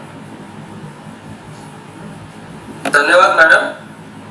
आपण संस्कृतातील लोककथा हा विषय अतिशय सोप्या पद्धतीने आमच्या समोर ठेवला आणि ज्या प्रश्नापासून आपण सुरुवात केली होती की संस्कृत इतकी प्राचीन आणि ग्रांथिक भाषा आहे, तर त्यामध्ये लोककथा त्या भाषेमध्ये असतील का? हा प्रश्न आमच्यासारख्या सामान्य वाचकांना सुद्धा संस्कृतच्या बाबतीत पडलेला होता, पण त्या प्रश्नाची उत्तरं आपलं हे अभ्यासपूर्ण असं व्याख्यान ऐकल्यानंतर मिळालेली आहेत असं मला वाटतं. कमेंट बॉक्स मध्ये सुद्धा आपल्या व्याख्यानाबद्दलच्या प्रतिक्रिया सगळ्या सहभागी रसिक श्रोत्यांनी शिक्षकांनी दिलेल्या आहेत. आपण आमच्या विनंतीला मान देऊन या विषयावरती मार्गदर्शन करण्यासाठी उपलब्ध झालात त्याबद्दल मी महाविद्यालयाच्या वतीनं आपले आभार मानतो. पुढची सूत्र मी प्रीती शुक्ला यांच्याकडे देतो. या संस्कृत सप्ताहाच्या निमित्तानं ज्या वेगवेगळ्या स्पर्धा त्यांनी आयोजित केलेल्या होत्या संस्कृत विभागाने, त्याची घोषणा त्या स्पर्धांच्या पारितोषिकांची त्या करणार आहेत. शुक्ला मॅडम. नमो नमः. केसी सोसायटीच्या मूळचे जेठा महाविद्यालय जळगाव संस्कृत विभागाद्वारा आयोजित संस्कृत सप्ताहाअंतर्गत 7 दिवस चाललेल्या ऑनलाईन संस्कृत व्याख्यानमालेचे आयोजन केले गेले होते. सोबतच विद्यार्थ्यांमध्ये संस्कृत विषयाची गोडी निर्माण व्हावी या उद्देशाने विभागाद्वारे वेगवेगळे उपक्रम सुद्धा राबविले जातात. दरवर्षीप्रमाणे यावर्षी सुद्धा विद्यार्थ्यांसाठी विविध स्पर्धांचे आयोजन केले गेले. यात राज्यस्तरीय गीत गायन स्पर्धा, नृत्य स्पर्धा, निबंध स्पर्धा आयोजित केल्या गेल्या. या सर्व स्पर्धांना संपूर्ण महाराष्ट्रातून भरघोस प्रतिसाद मिळाला. पुणे, मुंबई, चिपळूण, सोलापूर, औरंगाबाद, अमरावती, वणी, जळगाव यासारख्या महाराष्ट्रातील लहान आणि मोठ्या सर्व विभागातून विद्यार्थ्यांनी आपल्या ऑडिओ आणि व्हिडिओ क्लिप्स आमच्यापर्यंत पोहोचवल्या. यासाठी मी सर्वांचे अभिनंदन करते. या सर्व स्पर्धांचा निकाल ऐकण्यासाठी आपण सर्वच उत्सुक आहात. सर्वप्रथम निबंध स्पर्धेचा निकाल मी जाहीर करते. विशेष प्रोत्साहनपर क्रमांक शिल्पा अरुण गजबिये, स्वर्गीय मदन गोपाळ मुंदळा कला वाणिज्य व अशोक विज्ञान महाविद्यालय चांदूर रेल्वे. उन्नती राठोड, मुजे महाविद्यालय जळगाव. तृतीय क्रमांक उज्ज्वला किसनराव वाघाडे, स्वर्गीय मदन गोपाल मुंदळा कला वाणिज्य आणि अशोक विज्ञान महाविद्यालय चांदूर रेल्वे. द्वितीय क्रमांक गौरव संतराज आराध्य, मुजे महाविद्यालय जळगाव. प्रथम क्रमांक जातो आहे रिद्धी राजेश वाणी, नंदिनीबाई वामनराव मुलींचे विद्यालय जळगाव. त्यानंतर नृत्य स्पर्धेचा निकाल पुढील प्रमाणे आहे. वरिष्ठ गट विशेष प्रोत्साहनपर क्रमांक कोमल खाडे, मुजे महाविद्यालय जळगाव. तृतीय क्रमांक गौतमी हंबर्डे, स्वर्गीय मदन गोपाल मुंदळा कला वाणिज्य आणि अशोक विज्ञान महाविद्यालय चांदूर रेल्वे. द्वितीय क्रमांक ऐश्वर्या परशुरामे, श्री सिद्धिविनायक महिला महाविद्यालय पुणे. मृण्मयी कुलकर्णी, मुजे महाविद्यालय जळगाव. प्रथम क्रमांकाची मानकरी ठरते आहे स्पृहा कुलकर्णी, श्री परशुराम भाऊ महाविद्यालय पुणे. यानंतर नृत्य स्पर्धा कनिष्ठ गट. द्वितीय क्रमांक जातोय नेहा बारी, विवेकानंद प्रतिष्ठान इंग्लिश मीडियम स्कूल जळगाव. प्रथम क्रमांक श्रद्धा धनंजय चौधरी, नंदिनीबाई वामनराव मुलींचे विद्यालय जळगाव. यानंतर गीत गायन स्पर्धेचा निकाल पुढील प्रमाणे आहे. वरिष्ठ गट विशेष प्रोत्साहनपर क्रमांक Pradyumna Mukund Nadgauda, SP college Pune. Swarali Shelke, DBJ college Chiplun. तृतीय क्रमांक अंजली राऊत, स्वर्गीय मदन गोपाळ मुंदळा कला आणि वाणिज्य अशोक विज्ञान महाविद्यालय Chandur railway. Maithili Satish Kulkarni, KJ Somaiya college Mumbai. द्वितीय क्रमांकाचे मानकरी ठरतात आहे रुपाली सालखेडे, स्वरनीला इंटरनॅशनल स्कूल वणी आणि अक्षदा विवेक इनामदार. प्रथम क्रमांक जातो आहे आलापिनी योगीराज पांडे, डॉक्टर सौ इंदिराबाई भास्करराव पाठक महिला महाविद्यालय औरंगाबाद. गीत गायन स्पर्धा कनिष्ठ गट. प्रोत्साहनपर क्रमांक जातो आहे उदयन आदित्य शर्मा, छत्रपती शिवाजी पब्लिक स्कूल धुळे. प्रतीक नेरपगारे, विवेकानंद प्रतिष्ठान इंग्लिश मीडियम स्कूल जळगाव. सर्व विजेत्यांचे अभिनंदन. सर्व विजेते आणि सहभागी विद्यार्थ्यांचे सर्टिफिकेट 10 दिवसांच्या आत प्राप्त होतील. धन्यवाद. पुढील सूत्रे मी महाले सरांकडे देते आहे. धन्यवाद शुक्ला मॅडम. मी प्रोफेसर नंदापुरी मॅडमांना विनंती करतो की आपण या सर्व विजेत्यांचं एक मिनिटामध्ये अभिनंदन पर यांना शुभेच्छा पर अभिनंदन करावे सर्वांचे. खूप चांगल्या स्पर्धांचं आयोजन केलेलं आहे. म्हणजे ही परिस्थिती पाहता असं वाटतं की प्रत्यक्षात सुद्धा एवढा प्रतिसाद कदाचित मिळाला नसता स्पर्धांना.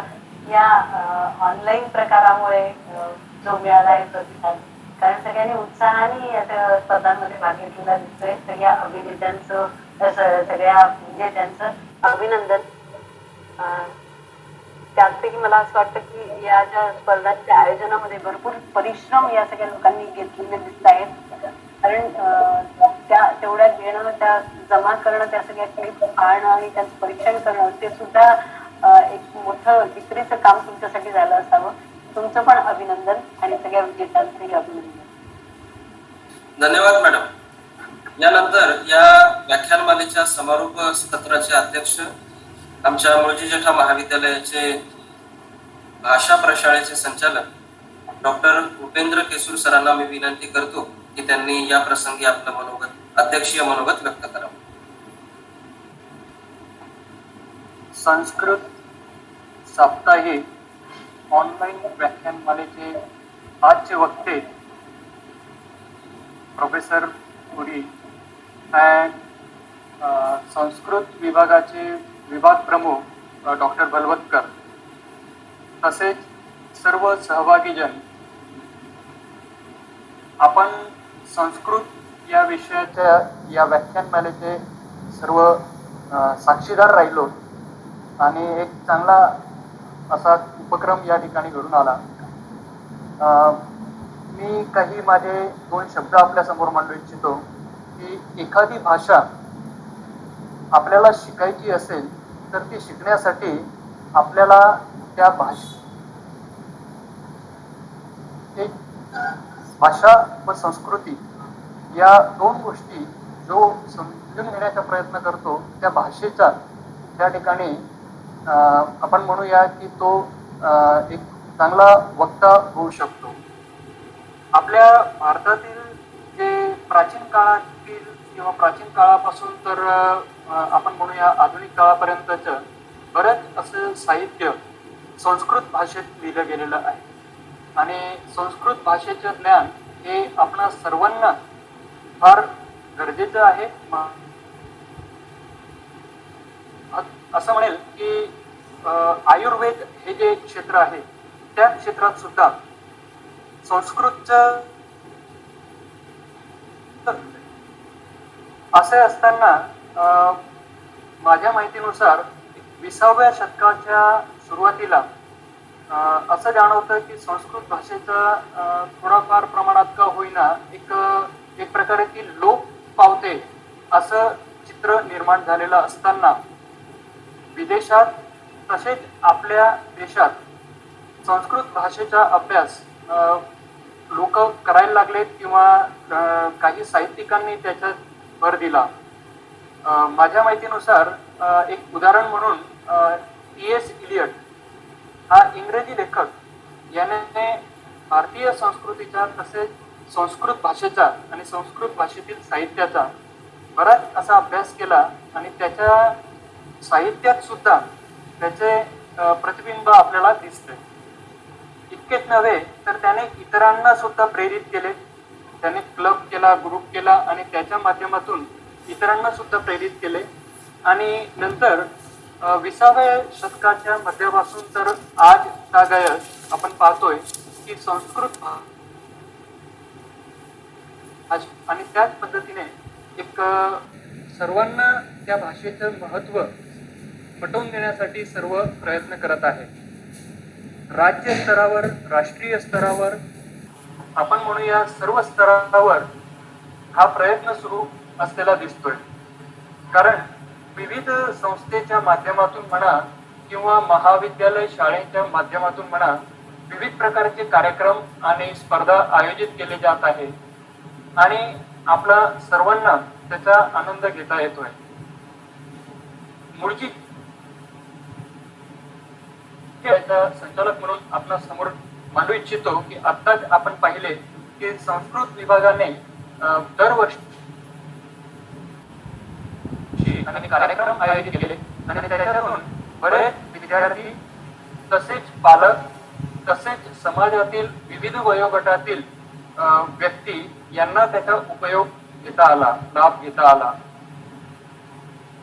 अशाच एका कार्यक्रमाचा समारोप प्रसंगी अध्यक्षस्थानी मला संधी उपलब्ध करून दिल्याबद्दल संस्कृत विभागाचे अध्यक्ष डॉक्टर बलवतकर यांचे मी आभार मानतो. आणि मला असे वाटते की आपण सर्वांनी दिनांक 3 ते 9 ऑगस्ट साप्ताहिक संस्कृत व्याख्यानमालेच्या माध्यमातून संस्कृत भाषेच्या सर्व मान्यवरांनी केलेला अभ्यास आपणा सर्वांसमोर प्रकट केला आणि आपल्या सहज आणि सोप्या भाषेत सर्वांसमोर तो सादर केला व सर्वांना पुढील काळात हा प्रवास पुढे नेण्यासाठी, कारण मला असं वाटतं की प्राचीन काळापासून तर आजच्या जगात त्या भाषेचा प्रवास आणि भाषेतील साहित्याचा प्रवास हे सर्व आपल्या समोर मांडले. तर मला असं वाटतं की आपण सर्व सहभागी पुढील काळात हा प्रवास सर्व तयार झालेलो आहोत आणि या सर्व मार्गदर्शकांनी वक्त्यांनी आपणास प्रवृत्त केले आहे आणि मला आशा आहे की सर्व उपस्थित या प्रवासात अजून इतरांना जोडत राहतील व हा अखंड प्रवास असाच सुरू ठेवतील. धन्यवाद. जय हिंद.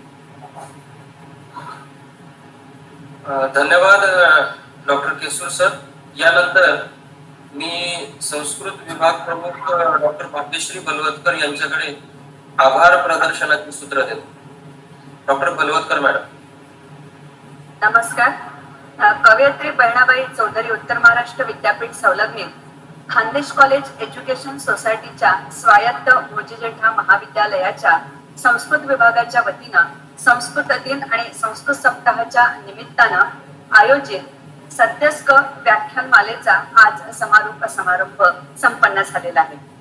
सर्वप्रथम मी संस्थेचे अध्यक्ष माननीय प्रज्ञावंत नंदकुमार बेंडाळे जे संस्कृतचे उत्तम जाणकार आहेत त्यांचे मी आभार मानते, कारण की ते नेहमीच आम्हास या उपक्रम आयोजित करण्याकरता मोकळीक देतात. महाविद्यालयाचे प्राचार्य डॉक्टर सना भारंबे जे आम्हाला नेहमी प्रोत्साहन देतात त्यांचे देखील मी आभार व्यक्त करते. आजच्या या समारोपाचे अध्यक्ष आणि भाषा प्रशाळेचे संचालक प्राध्यापक डॉक्टर भूपेंद्र केसूर सर, भाषेसाठी म्हणून ते नेहमीच उपक्रमशील, अद्ययावत आणि उत्साही असतात. सरांचे मी मनापासून आभारी आहे. या ऑनलाईन व्याख्यानमालेसाठी लाभलेले सर्व वक्ते आमच्या विनंतीला मान देऊन विविध विषयांवर व्याख्यानं दिली त्या सर्व वक्त्यांचे मी पुनश्च आभार मानते. या ऑनलाईन व्याख्यानमालेच्या समारोपास उपस्थित झालेल्या आजच्या ज्या वक्त्या आहेत त्या कविकुलगुरू कालिदास संस्कृत विश्वविद्यालयाच्या संस्कृत साहित्य विभागाच्या अधिष्ठाता डॉक्टर नंदापुरी यांचे मी संस्कृत आणि लोककथा या विषयावर आपण फार सुंदर पद्धतीने आज मांडणी केली आणि आमच्या समोर मांडली. मॅडम, आपले मी मनापासून आभारी आहे.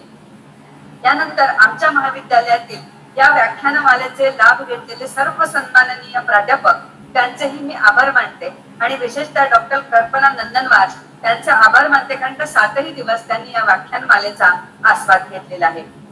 आणि विशेषतः म्हणजे मी संगणक विभागाचे खूप आभार मानते, कारण त्यांनी 7ही दिवस विना व्यत्यय या कार्यक्रम महाराष्ट्राच्या कानाकोपऱ्यापर्यंत नेऊन पोहोचविला. असे सचिन कोल्हे आणि राजेश सरोदे सर आणि मिलिंद पाटील यांचे तर मी खूपच आभार मानते. यानंतर आपण सर्व संस्कृत अनुरागी श्रोतृगणांचे देखील आभार मानते की ज्यांनी महाराष्ट्रातून नव्हे तर हैदराबाद वरून श्री मोहन भिडे आपल्याला 7ही दिवस आपल्याशी जोडले होते. त्यांनी या व्याख्यानाचा आस्वाद घेतला. भिडे सर, आपल्या मनापासून आभार. आणि या सप्ताहानिमित्त आयोजित स्पर्धेमध्ये संबंध महाराष्ट्रातून खूप भरभरून प्रतिसाद मिळाला. या सर्व सहभागी आणि विजेता विद्यार्थ्यांचे अभिनंदन आणि त्यांचे आभार. या उपक्रमासाठी विभागातील सर्व सहकारी आणि मराठी विभागाचे डॉक्टर योगेश महाले ज्यांनी आज उत्तम सूत्रसंचालन केलं त्यांचं देखील मी मनापासून आभार मानते. सहभागी श्रोतृगणांना आमचा हा फीडबॅक फॉर्म आपण भरून द्यायचा आहे, म्हणजे आम्ही 10 दिवसाच्या आत आपल्याला प्रमाणपत्र पाठवू. आपल्या भरभरून प्रतिसादाबद्दल पुन्हा मी सर्वांचे धन्यवाद देते. पुनर्मिलामः. शुभरात्री. धन्यवाद मॅडम. यानंतर ही सप्ताहाचा समारोपाचा समारोप या ठिकाणी कार्यक्रम संपला असं मी अध्यक्षांच्या वतीने जाहीर करतो. धन्यवाद. सर्वांना नमस्कार.